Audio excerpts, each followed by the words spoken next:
Welcome to 16th century Japan, a nation fractured, a land at war with itself. This is the Sengoku Jidai, the age of warring states. In Shogun Gekokujō, you are the leader of a clan, and your goal is far greater than mere conquest. You're fighting for the unification of Japan itself, through military might, a stable economy, and, most of all, strategic foresight. So let's explore the core principles of this conflict. We're going to cover 5 key areas, the pillars of your command. First, what victory actually looks like. Then, the tools you'll use to achieve it. We'll look at the rhythm of the game, the subtle arts of war, and finally, the moment it all comes down to, combat. Before you move a single piece, you have to know what you're fighting for. Every decision you make, every troop you sacrifice, has to serve one ultimate goal, ending this war and uniting Japan under your clan's banner. Now you've got 2 ways to win this thing. The first path is one of brute force and expansion. Just go out there and conquer the map until you control 20 provinces. The second path is more surgical. It's called the Shogun's Mandate.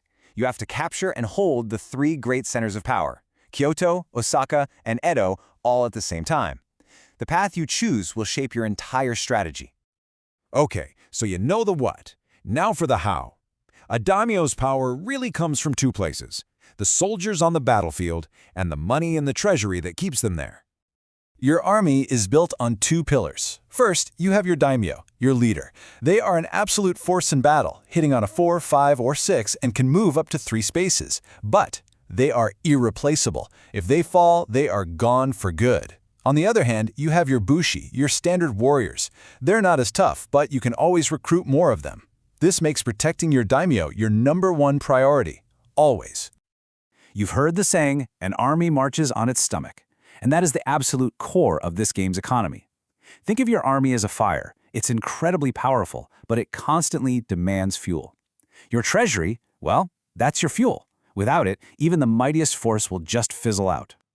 So, let's talk about money. Your economy works in a very strict cycle each round. First, you collect your income, which is a base of 3 koku, plus 1 more for every province you control.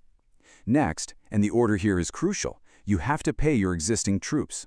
It costs 1 koku for every 2 bushi you have. Only after you've paid your dues can you spend whatever is left to recruit new forces. So, what happens if you can't pay? Well, it's not pretty. Your clan goes bankrupt. There are no loans in this world.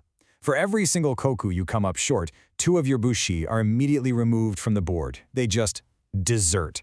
This means every economic choice is this tense balancing act between your ambition and what you can actually afford. Now, let's look at the flow of the game. Warfare in this period wasn't a constant grind. It followed the seasons. The game reflects this. Each round is like a year, moving from planning in the spring to campaigning in the summer and ending with the hardships of winter. Every round has 3 distinct phases. First is planning. This is where you do all that economic stuff we just talked about. Collect money, pay troops, and hire new ones.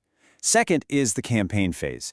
This is where the action is. You move your armies and fight your battles. And the round ends with winter, a quick phase where you might have to pay extra costs for holding difficult terrain like mountains.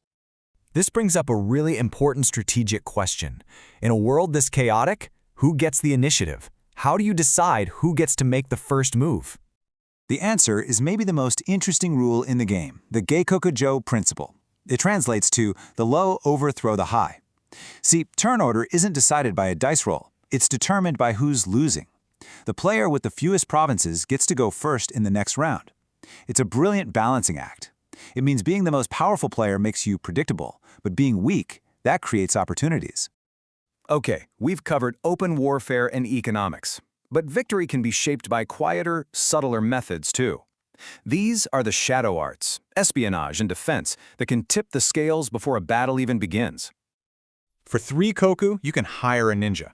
Now, this isn't a permanent unit you put on the board. Think of it more like a special ability you purchase for just 1 round.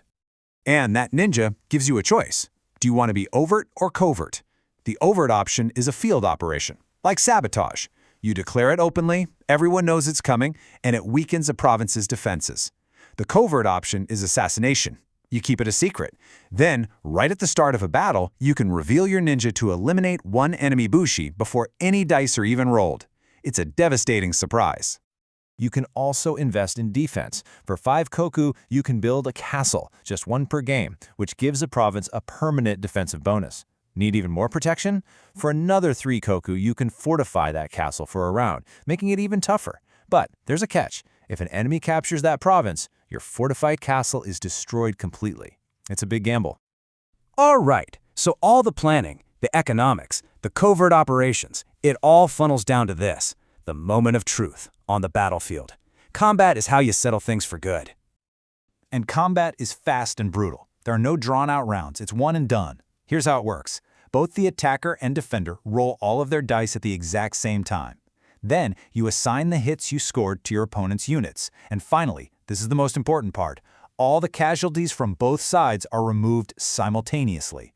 This means you can wipe each other out. So what are you looking for on those dice? Well, your daimyo is a powerhouse. They roll 3 dice and hit on a 4 or higher, whether they're attacking or defending. Your bushi are your rank and file. They each roll 1 die. On the attack, they need a 5 or a 6 to hit. When they're defending, note, they're a little less steady. They only hit on a 6.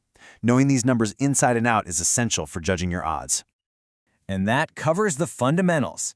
Let's quickly recap the core strategic pillars you'll need to build your clan's legacy and become the next shogun. First, protect your daimyo. They're your single most valuable piece, and they're finite. Second, always balance your army and your economy. An unpaid army is a disbanded army. Third, understand and use the Gekokujō principle. Being behind can be a weapon. Fourth, deploy your ninja and castles with clear intent. Don't waste them. And finally, when you fight, be decisive. These are the tools and the rules of war. The principles have been explained. The fate of Japan is now in your hands. The only question left is, how will you rule?